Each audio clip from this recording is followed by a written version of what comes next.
இயேசு கிறிஸ்துவின் நாமத்தினாலே இந்த மதிய வேளையிலே உங்களை அன்போடு விட வாழ்த்துகிறேன். குயவனே என்ற நிகழ்வின் அடிப்படையிலே ஜெபத்தின் மேன்மையை குறித்து நாம் தியானித்துக் கொண்டிருக்கின்றோம். இன்றைக்கும் எசேக்கியேல் தீர்க்கதரிசியின் புஸ்தகம் 2ஆம் அதிகாரம் 1 முதல் 10 வசனங்களை நாம் வாசிக்கின்ற பொழுது, நாம் கர்த்தருக்கு முன்பதாக காத்திருக்கின்ற போது, நேற்றைய தினத்திலும் நாம் இதே வார்த்தையை தியானித்தோம். நேற்றைய தினத்திலே நாம் காத்திருக்கின்ற பொழுது தரிசனங்களை பெற்றுக் கொள்ளுகிறோம், ஞான திருஷ்டி அடைகிறோம் என்பதை நாம் மிக தெளிவாக தியானித்தோம். இன்றைக்கும் நாம் கர்த்தருக்கு முன்பதாக காத்திருக்கின்ற பொழுது ஆண்டவர் நம்மை ஆவிக்குள்ளாக மாற்றுகிறார்.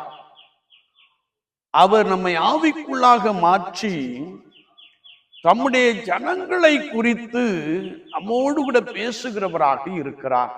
இந்த பகுதியை நாம் வாசிக்கின்ற பொழுது, இஸ்ரவேல் வீட்டார் கலகம் செய்து எனக்கு துரோகம் செய்தார்கள். அந்நியரை குறித்து சொல்லப்படவில்லை, தம்முடைய சொந்த ஜனங்களை குறித்து ஆவியானவர் எசேக்கியேல் தீர்க்கதரிசியை கொண்டு பேசுகின்ற ஒரு பலமுள்ள வார்த்தையை நாம் வாசிக்க முடியும். அவர்கள் கடின முகமும் முரட்டாட்டம் இருதயம் உள்ளவர்கள். அது மாத்திரமல்ல, அவர்கள் கலக வீட்டார்கள். நெருஞ்சில்களுக்குள்ளும் முள்ளுகளுக்குள்ளும் தேள்களுக்குள்ளும் நீ வாசம் பண்ணினாலும் நீ அவர்களுக்கு பயப்பட வேண்டாம், கலங்க வேண்டாம்.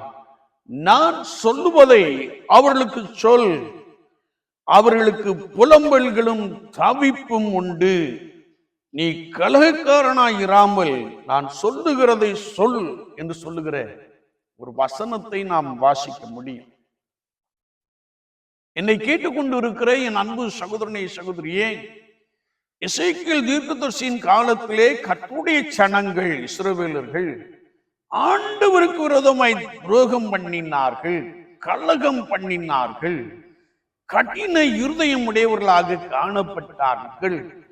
ஒருவேளை தீர்க்கதரிசியாக எசேக்கியேலை பார்த்து ஆவியானவர் சொன்னபோது, நீ முள்ளுகளுக்குள்ளும் தேள்களுக்குள்ளும் வாசம் பண்ணினாலும் நீ அவர்களுக்கு பயப்பட வேண்டாம், அவர்களுக்கு புலம்பல் வரும் என்று சொல்லுகிற ஒரு வார்த்தையை நாம் இங்கே அறிந்து கொள்ள முடியும்.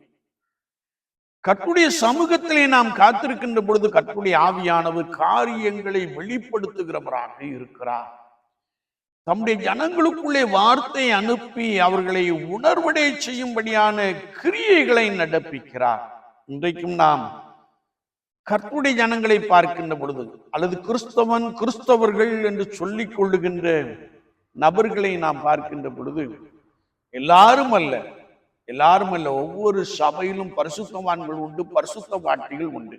ஆனால் அநேகர் கலகம் பண்ணுவதை நாம் பார்க்க முடியும். ஒருவேளை தேவனுக்கு பிரியமில்லாத காரியங்கள் கர்த்தருடைய ஜனங்களுக்குள்ளே நடப்பதை நாம் நன்றாய் அறிந்து கொள்ள முடியும். ஆண்டவருடைய ஊழியத்தை செய்வதை விட்டுவிட்டு உலகத்திற்குள்ளே ஓடிக்கொண்டிருக்கிற நபர்களை நாம் நன்றாய் அறிந்து கொள்ள முடியும். இவர்களை குறித்து வேதம் சொல்லுகிறது, எனக்கு துரோகம் செய்தார்கள், இவர்கள் கடின முகம் உள்ளவர்கள், கடின இருதயம் உள்ள கலக வீட்டார் என்று சொல்லுகிறார். என்னை கேட்டுக்கொண்டு இருக்கிற என் அன்பு சகோதரனே, சகோதரியே, கர்த்தராகிய இயேசு கிறிஸ்துவை விசுவாசித்து நடக்கின்ற அனுபவத்திலே நான் கர்த்தருடைய சபையிலே அல்லது நான் வாழுகின்ற கர்த்தருடைய ஜனங்களுக்குள்ளே எப்படிப்பட்டவர்களாக காணப்படுகிறோம்? விசுவாச வாழ்க்கையிலே தேவனுக்கு துரோகம் செய்து கொண்டே இருக்கிறோமோ, அல்லது நான் கர்த்தருடைய சபைக்குள் இருந்து கொண்டு முள்ளில் உதைத்து கொண்டே இருக்கிறேனோ, கலகத்திற்கு நான் ஒரு நபராக காணப்படுகிறேனோ? சற்று நம்மை நாமே நிதானித்து ஆராய்ந்து பார்ப்போம். அப்படி நாம் இருந்தால் அவர்களுக்கு புலம்பல்களும் தவிப்பும் உண்டு, அவர்களை ஆண்டவர் விலக்கி போடுவார் என்று வார்த்தையிலே நாம் மிக தெளிவாக அறிந்து கொள்ள முடியும். அன்றாட ஜீவியத்திலே மெய்யாகவே நான் கர்த்தருக்கு பயந்து வாழுகிற ஒரு நபராய் காணப்படுகிறேனா, அல்லது கர்த்தருடைய சபையில் இருந்து கொண்டு முரட்டாட்டம் பண்ணுகிற ஒரு நபராக காணப்படுகிறோமா?